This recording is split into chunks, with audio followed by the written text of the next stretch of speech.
Driven to Win presents The Sword of Welleran by Lord Dunsany, a haunting tale from a forgotten city, where ancient heroes live on not in flesh, but in dreams. Let's begin.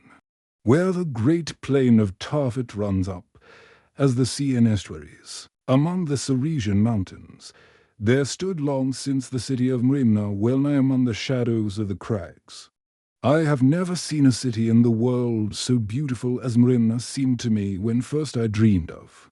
It was a marvel of spires, and figures of bronze, and marble fountains, and trophies of fabulous walls, and broad streets given over wholly to the beautiful. Right through the center of the city there went an avenue 50 strides in width, and along each side of it stood likenesses in bronze of the kings of all the countries that the people of Merimna had ye.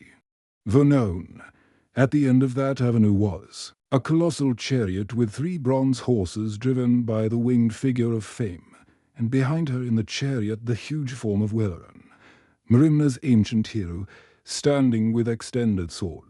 So urgent was the mien and attitude of Fame, and so swift the pose of the horses, that you had sworn that the chariot was instantly upon you, and that its dust already veiled the faces of the kings. And in the city was a mighty hall wherein were stored the trophies of Merimna's heroes. Sculptured it was and domed, the glory of the art of masons a long while dead. And on the summit of the dome the image of Rory sat gazing across the Ceresian mountains towards the wide lands beyond, the lands that know his sword, and beside Rory, like an old nurse, the figure of Victory sat, hamming into a golden wreath of laurels for his head the crowns of fallen kings. Such was Merimna, a city of sculptured victories and warriors of bronze. Yet in the time of which I write the art of war had been forgotten in Merimna, and the people almost slept. To and fro and up and down they would walk through the marble streets, gazing at memorials of the things achieved by their countries, swords in the hands of those that long ago had loved Merimna well. Almost they slept, and dreamed of Welleran, Surinard, Marmalek, Rory, Ekenax, and young Iraine. Of the lands beyond the mountains that lay all round about them they knew nothing, save that they were the theatre of the terrible deeds of Welleran, that he had done with his sword. Long since these lands had fallen back into the possession of the nations that had been scourged by Merimna's armies. Nothing now remained to Merimna's men save their inviolate city and the glory of the remembrance of their ancient fame. At night they would place sentinels far out in the desert, but these always slept at their posts dreaming of Rory, and 3 times every night a god would march round the city clad in purple, bearing lights and singing songs of Welleran. Always the guard went unarmed, but as the sound of their song went echoing across the plain towards the looming mountains, the desert robbers would hear the name of Welleran and steal away to their haunts. Often dawn would come across the plain, shimmering marvellously upon Merimna's spires, abashing all the stars, and find the gods still singing songs of Welleran, and would change the color of their purple robes, and pale the lights they bore. But the god would go back leaving the ramparts safe, and one by one the sentinels in the plain would awake from dreaming of Rory and shuffle back into the city quite cold. Then something of the menace would pass away from the faces of the Ceresian mountains, that from the north and the west and the south lowered upon Merimna, and clear in the morning the statues and the pillars would rise in the old inviolate city. You would wonder that an unarmed guard and sentinels that slept could defend a city that was stored with all the glories of art, that was rich in gold and bronze. A haughty city that had erst oppressed its neighbors, whose people had forgotten the art of war. Now this is the reason that, though all her other lands had long been taken from her, Merimna's city was safe. A strange thing was believed or feared by the fierce tribes beyond the mountains, and it was credited among them that at certain stations round Merimna's ramparts there still rode Welleran, Surinard, Marmalek, Rory, Ekenax, and young Iraine. Yet it was close on 100 years since Iraine, the youngest of Merimna's heroes, fought his last battle with the tribes. Sometimes, indeed, there rose among the tribe's young men who doubted and said, "How may a man forever escape death?" But graver men answered them, "Hear us, ye whose wisdom has discerned so much, and discern for us how a man may escape death. When 20 horsemen assail him with their swords, all of them sworn to kill him, and all of them sworn upon their country's gods, as often Welleran hath. Or discern for us how 2 men alone may enter a walled city by night, and bring away from it that city's king, as did Surinad and Momelek. Surely men that have escaped so many swords and so many sleety arrows shall escape the year's end." Time, and the young men were humbled and became silent. Still, the suspicion grew, and often, when the sun set on the Saresian mountains, men in Mrimna discerned the forms of savage tribesmen black against the light, peering towards the city. All knew in Mrimna that the figures round the ramparts were only statues of stone, yet even their hope lingered among a few that some day their old heroes would come again, for certainly none had ever seen them die. Now it had been the wont of these 6 warriors of old, as each received his last wound and knew it to be mortal, to ride away to a certain deep ravine and cast his body in, as somewhere I have read great elephants do, hiding their bones away from lesser beasts. It was a ravine steep and narrow even at the ends, a great cleft into which no man could come by any path. There rode Welleran alone, panting hard. And there later rode Surinad and Momelek, Momelek with a mortal wound, upon him not to return. But Surinad was unwounded and rode back alone from leaving his dear friend resting among the mighty bones of Welleran. And there rode Surinad, when his day was come, with Rolly and Akenax, and Rolly rode in the middle and Surinad and Akenax on either side. And the long ride was a hard and weary thing for Surinad and Akenax, for they both had mortal wounds. But the long ride was easy for Rolly, for he was dead. So the bones of these 5 heroes whitened in an enemy's land. And very still they were, though they had troubled cities, and none knew where they lay saving only Rain, the young captain, who was but 25 when Momelek, Rory, and Akenax rode away. And among them were strewn their saddles and their bridles, and all the accoutrements of their horses, lest any man should ever find them afterwards and say in some foreign city, "Lo, the bridles or the saddles of Mrimna's captains, taken in war, but their beloved trusty horses they turned free, 40 years afterwards, in the hour of a great victory." His last wound came upon Arain, and the wound was terrible and wood. Not close, and Arain was the last of the captains, and rode away alone. It was a long way to the dark ravine, and Arain feared that he would never come to the resting place of the old heroes, and he urged his horse on swiftly, and clung to the saddle with his hands. And often as he rode he fell asleep, and dreamed of earlier days, and of the times when he first rode forth to the great wars of Welleran, and of the time when Welleran first spake to him, and of the faces of Welleran's comrades when they led charges in the battle.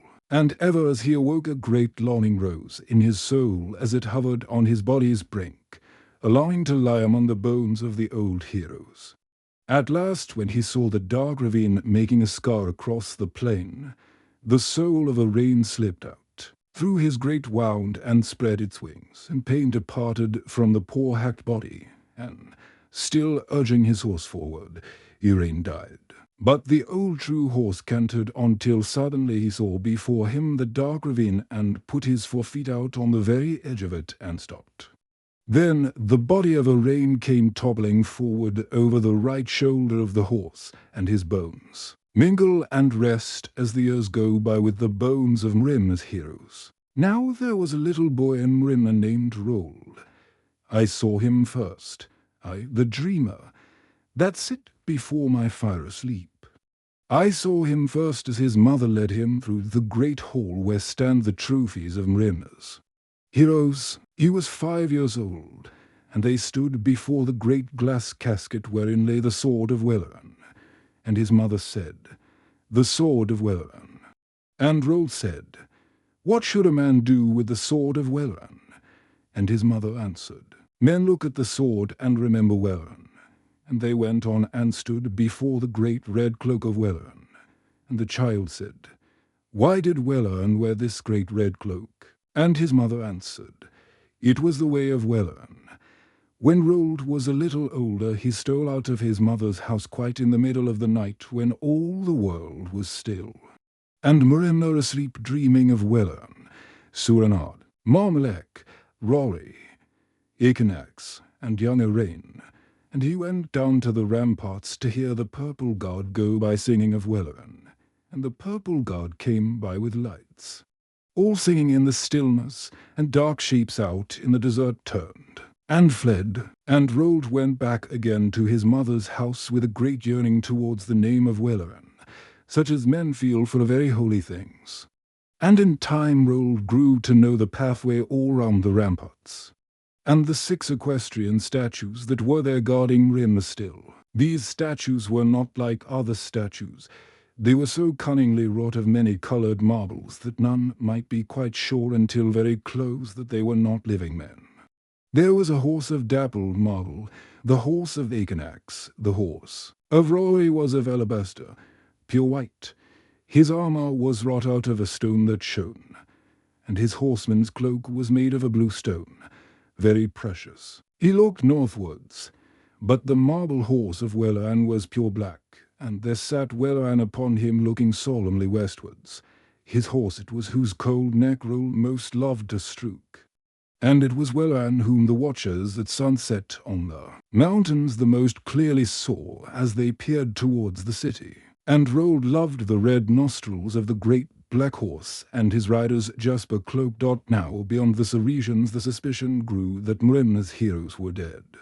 And a plan was devised that a man should go by night and come close to the figures upon the ramparts and see whether they were Welleran, Suranard, Marmalek, Rory, Ekenax, and young Irain. And all were agreed upon the plan, and many names were mentioned of those who should go, and the plan matured for many years.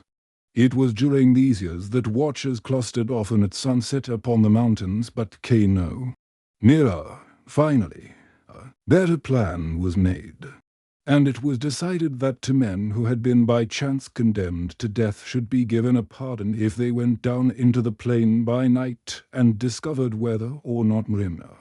As heroes lived, at first the 2 prisoners dared not go, but after a while one of them, Siar, said to his companion, "Sayaho, see now, when the king's axeman smites a man upon the neck, that man dies." And the other said that this was so. Then said Siar, "And even though Welleran smite a man with his sword, no more befalleth him than death." Then Sayaho thought for a while. Presently he said, "Yet the eye of the king's axeman might err at the moment of his stroke or his arm fail him, and the eye of Welleran hath never erred nor his arm failed. It were better to bide here." Then said Siar, "Maybe that Welleran is dead and that some other holds his place upon the ramparts, or even a statue of stone." But Sayaho made answer, "How can Welleran be dead when he even escaped from to score horsemen with swords that were sworn to slay him, and all sworn upon our country's gods?" And Siar said, "This story his father told my grandfather concerning Welleran. On the day that the fight was lost on the plains of Kurlistan, he saw a dying horse near to the river, and the horse looked piteously towards the water, but could not reach it. And the father of my grandfather saw Welleran go down to the river's brink and bring water from it with his own hand and give it to the horse. Now we are in as sore a plight as was that horse, and as near to death. It may be that Welleran will pity us, while the king's axeman cannot because of the commands of the king." Then said Sayaho, "Thou wast ever a cunning arguer. Thou broughtest us into this trouble with thy cunning and thy devices. We will see if thou canst bring us out of it. We will go." So news was brought to the king that the 2 prisoners would go down Tomrimna. That evening the watchers led them to the mountain's edge, and Siar and Sayaho went down towards the plain by the way of a deep ravine, and the watchers watched them go. Presently their figures were wholly hid in the dusk. Then night came up, huge and holy, out of waste marshes to the eastwards and lowlands and the sea. And the angels that watched over all men through the day closed their great eyes and slept. And the angels that watched over all men through the night awoke and ruffled their deep blue feathers and stood up and watched. But the plain became a thing of mystery filled with fears. So the two spies went down the deep ravine, and coming to the plain sped stealthily across it. Soon they came to the line of sentinels asleep upon the sand, and one stirred in his sleep calling on Rory. And a great dread seized upon the spies, and they whispered Rory lives. But they remembered the king's axe seaman and went on. And next they came to the great bronze statue of Fear, carved by some sculptor of the old glorious years in the attitude of flight towards the mountains, calling to her children as she fled. And the children of Fear were carved in the likeness of the armies of all the Trans-Eurasian tribes with their backs towards Mrina, flocking after Fear. And from where he sat on his horse behind the ramparts the sword of Welleran was stretched out. Over their heads as ever it was wont. And the two spies kneeled down in the sand and kissed the huge bronze foot of the statue of Fear, saying, "O Fear, Fear." And as they knelt they saw lights far off along the ramparts coming nearer and nearer, and heard men singing of Welleran. And the purple guard came near and went by with their lights, and passed on into the distance round the ramparts, still singing of Welleran. And all the while the two spies clung to the foot of the statue, muttering, "O Fear, Fear." But when they could hear the name of Welleran no more, they rose and came to the ramparts and climbed over and came at once upon the figure of Welleran, and they bowed low to the ground. And Siar said, "O Welleran, we came to see whether thou didst yet live."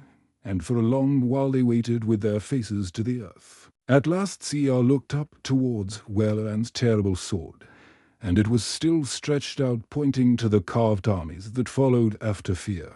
And Siar bowed to the ground again and touched the horse's hoof, and it seemed cold to him. And he moved his hand higher and touched the leg of the horse, and it seemed quite cold. At last he touched Welleran's foot, and the armour on it seemed hard and stiff. Then, as Welleran moved not and spake not, Siar climbed up at last and touched his hand, the terrible hand of Welleran, and it was marble. Then Siar laughed aloud. And he and Sayaho sped down the empty pathway and found Rory, and he was marble too. Then they climbed down over the ramparts and went back across the plain, walking contemptuously past the figure of Fear, and heard the guard returning round the ramparts for the third time, singing of Welleran. And Siar said, "Hey, you may sing of Welleran, but Welleran is dead and a doom is on your city." And they passed on and found the sentinel still restless in the night and calling on Rory. And Sayaho muttered, "Hey, you may call on Rory, but Rory is dead and naught can save your city."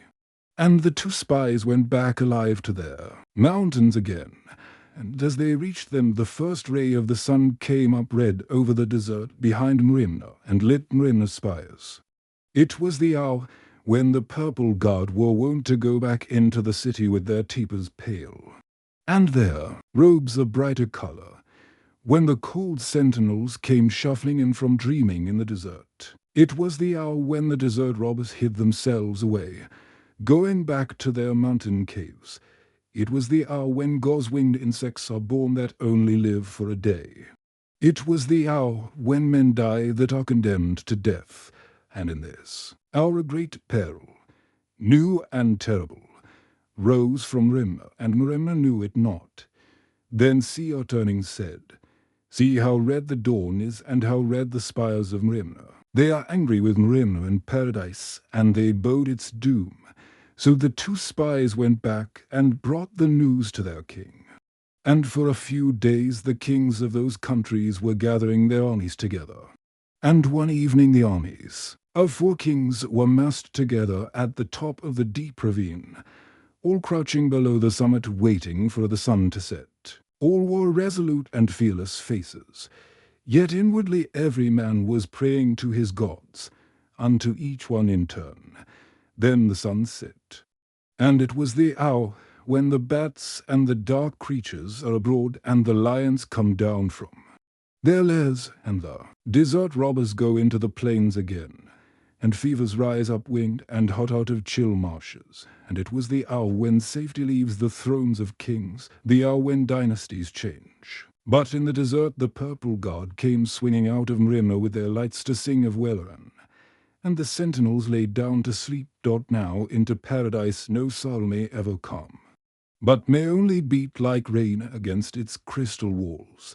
Yet the souls of Merimna's heroes were half aware of some sorrow far away, as some sleeper feels that someone is chill and cold, yet knows not in his sleep that it is he. And they fretted a little in their starry home. Then unseen there drifted earthward across the setting sun the souls of Welleran, Suranard, Marmalek, Rory, Ekenax, and young Lorraine.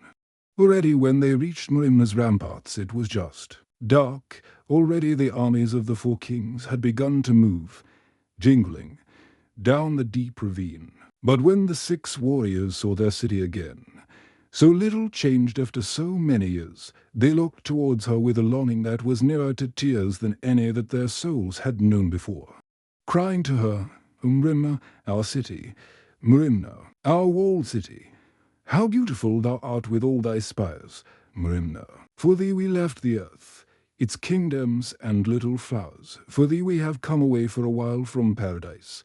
It is very difficult to draw away from the face of God. It is like a warm fire. It is like dear sleep. It is like a great anthem. Yet there is a stillness all about it, a stillness full of lights. We have left paradise for a while for thee, Merimna. Many women have we loved, Merimna, but only one city. Behold now all the people dream, all our loved people. How beautiful are dreams! In dreams the dead may live, even the long dead and the very silent. Thy lights are all sunk low, they have all gone out. No sound is in thy streets, hush. Thou art like a maiden that shutteth up her eyes and is asleep, that draweth her breath softly and is quite still, being at ease and untroubled. Behold now the battlements, the old battlements. Do men defend them still as we defended them? They are worn a little, the battlements, drifting nearer they peered anxiously. It is not by the hand of man that they are worn, our battlements. Only the earth have done it, and indomitable time. Thy battlements are like the girdle of a maiden, a girdle that is round about her. See now the dew upon them, they are like a jewel girdle. Thou art in great danger, Merimna, because thou art so beautiful. Must thou perish tonight, because we no more defend thee, because we cry out and none hear us, as the bruised lilies cry out and none have known their voices. Thus spake those strong-voiced, battle-ordering captains, calling to their dear city. And their voices came no louder than the whispers of little bats that drift across the twilight in the evening. Then the purple guard came near, going round the ramparts for the first time in the night, and the old warriors called to them, Merimna is in danger. Already her enemies gather in the darkness. But their voices were never heard because they were only wandering ghosts, and the guard went by and passed and hiding away, still singing of Welleran. Then said Welleran to his comrades, Our hands can hold swords no more. Our voices cannot be heard. We are stalwart men no longer. We are but dreams. Let us go among dreams. Go all of you, and thou too, young Arain, and trouble the dreams of all the men that sleep, and urge them to take the old swords of their grandsires that hang upon the walls, and to gather at the mouth of the ravine, and I will find a leader and make him take my sword.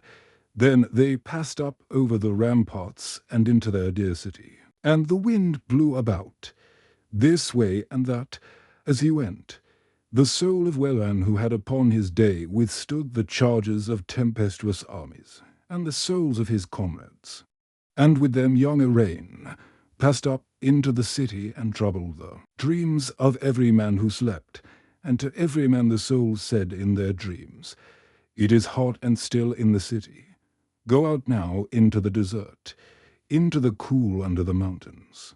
But take with thee the old sword that hangs upon the wall for a fear of the desert robbers, and the god of that city sent up a fever over it, and the fever brooded over it, and the streets were hot. And all that slept awoke from dreaming that it would be cool and pleasant where the breezes came down the ravine out of the mountains, and they took the old swords that their grandsires had, according to their dreams, for fear of the desert robbers. And out of dreams passed the souls of Welleran's comrades, and with them young Arain, in great haste as the night wore on. And one by one they troubled the dreams of all Merimna's men, and caused them to rise and go out armed, all save the purple god who, heedless of danger, sang of Welleran still. For waking men cannot hear the souls of the dead, but Welleran drifted over the roofs of the city till he came to the form of Rold lying fast asleep. Now Rold was grown strong and was 18 years of age, and he was fair of hair and tall like Welleran. And the soul of Welleran hovered over him and went into his dreams as a butterfly flits through trellis work into a garden of flowers. And the soul of Welleran said to Rold in his dreams, "Thou wouldest go and see again the sword of Welleran, the great curved sword of Welleran. Thou wouldest go and look at it in the night with the moonlight shining upon it." And the longing of Rold in his dreams to see the sword caused him to walk still sleeping from his mother's house to the hall wherein were the trophies of the heroes. And the soul of Welleran urging the dreams of Rold caused him to pause before the great red cloak, and there the soul said among the dreams, "Thou art cold in the night. Fling now a cloak round thee." And Rold drew round about him the huge red cloak of Welleran. Then Rold's dreams took him to the sword. And the soul said to the dreams, "Thou hast a longing to hold the sword of Welleran. Take up the sword in thy hand." But Rold said, "What should a man do with the sword of Welleran?" And the soul of the old captain said to the dreams, "It is a good sword to hold. Take up the sword of Welleran." And Rold, still sleeping and speaking aloud, said, "It is not lawful. None may touch the sword." And Rold turned to go. Then a great and terrible cry rose in the soul of Welleran, all the more bitter for that he could not utter it. And it went round and round his soul, finding no utterance, like a cry evoked long since by some murderous deed in some old haunted chamber that whispers through the ages heard by none. And the soul of Welleran cried out to the dreams of Rold, "Thy knees are tied. Thou art fallen in a march. Thou canst not move." And the dreams of Rold said to him, "Thy knees are tied. Thou art fallen in a march." And Rold stood still before the sword. Then the soul of the warrior wailed among Rold's dreams, as Rold stood before the sword. "Welleran is crying for his sword, his wonderful curved sword. Poor Welleran, that once fought from Merimna, is crying for his sword in the night. Thou wouldest not keep Welleran without his beautiful sword when he is dead and cannot come for it. Poor Welleran who fought from Merimna."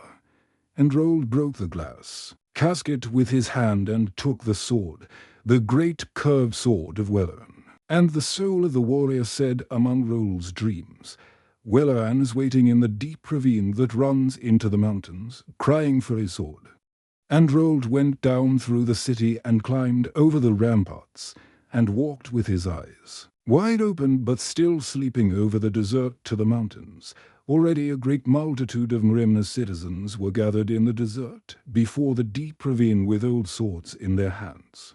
And Rold passed through them as he slept holding the sword of Welleran, and the people cried in amaze to one another as he passed, "Rold had the sword of Welleran." And Rold came to the mouth of the ravine, and there the voices of the people woke him, and Rold knew nothing that he had done in his sleep. and looked in amazement at the sword in his hand and said, "What art thou, thou beautiful thing? Lights shimmer in thee, thou art restless. It is the Sword of Welleran, the curved Sword of Welleran." And Rold kissed the hilt of it, and it was salt upon his lips with the battle sweat of Welleran. And Rold said, "What should a man do with the Sword of Welleran?" And all the people wondered at Rold as he sat there with the sword in his hand muttering, "What should a man do with the Sword of Welleran?" Presently there came to the ears of Rold the noise of a jingling up in the ravine, and all the people that knew not of war, heard the jingling coming near in the night, for the four armies were moving on Rimna, and not yet expecting an enemy. And Rold gripped upon the hilt of the great curved sword, and the sword seemed to lift a little, and a new thought came into the hearts of Rimna's people as they gripped their grandsire's swords. Nearer and nearer came the heedless armies of the four kings, and old ancestral memories began to rise in the minds of Rimna's people in the desert with their swords in their hands sitting behind Rold. And all the sentinels were awake holding their spears, for Rory had put their dreams to flight. Rory that once could put to flight armies, and now was but a dream struggling with other dreams. And now the armies had come very near. Suddenly Rold leaped up, crying, "Welleran, and the Sword of Welleran, the savage, lasting sword that had thirsted for 100 years, went up with the hand of Rold and swept through a tribesman's ribs, and with the warm blood all about it there came a joy into the curved soul of that mighty sword, like to the joy of a swimmer coming up dripping out of warm seas after living for long in a dry land. When they saw the red cloak and that terrible sword, a cry ran through the tribal armies, "Welleran lives!" There rose the sounds of the exulting of victorious men, and the panting of those that fled, and the sword singing softly to itself as it whirled dripping through the air. And the last that I saw of the battle, as it poured into the depth and darkness of the ravine, was the Sword of Welleran sweeping up and falling, gleaming blue in the moonlight whenever it rose, and afterwards gleaming red, and so disappearing into the darkness. But in the dawn Rimna's men came back, and the sun rising to give new life to the world, shone instead upon the hideous things that the Sword of Welleran had done. And Rold said, "O sword, sword, how horrible thou art! Thou art a terrible thing to have come among men. How many eyes shall look upon gardens no more because of thee? How many fields must go empty that might have been fair with cottages white, cottages with children all about them? How many valleys must go desolate that might have nursed warm hamlets, because thou hast slain long since the men that might have built them? I hear the wind crying against thee, thou sword. It comes from the empty valleys. It comes over the bare fields. There are children's voices in it. They were never born. Death brings an end to crying for those that had life once, but these must cry forever. O sword, sword, why did the gods send thee among men?" And the tears of Rold fell down upon the proud sword, but could not wash it clean. And now that the ardor of battle had passed away, the spirits of Rimna's people began to gloom a little, like their leaders, with their fatigue and with the cold of the morning. And they looked at the Sword of Welleran in Rold's hand and said, "Not any more. Not any more forever will Welleran now return, for his sword is in the hand of another. Now we know indeed that he is dead. Welleran, thou waste our sun and moon and all our stars. Now is the sun fallen down and the moon broken, and all the stars are scattered as the diamonds of a necklace that is snapped off one who is slain by violence." Thus wept the people of Rimna in the hour of their great victory, for men have strange moods, while beside them their old inviolate city slumbered safe. But back from the ramparts and beyond the mountains and over the lands that they had conquered of old, beyond the world and back again to paradise, went the souls of Welleran, Suranard, Marmalek, Rory, Ecanax, and young Rain, * the sword. of Welleran has come to an end, a tale of forgotten heroes, silent cities, and the cost of glory. Don't forget to subscribe and share your thoughts in the comments. See you in the next story.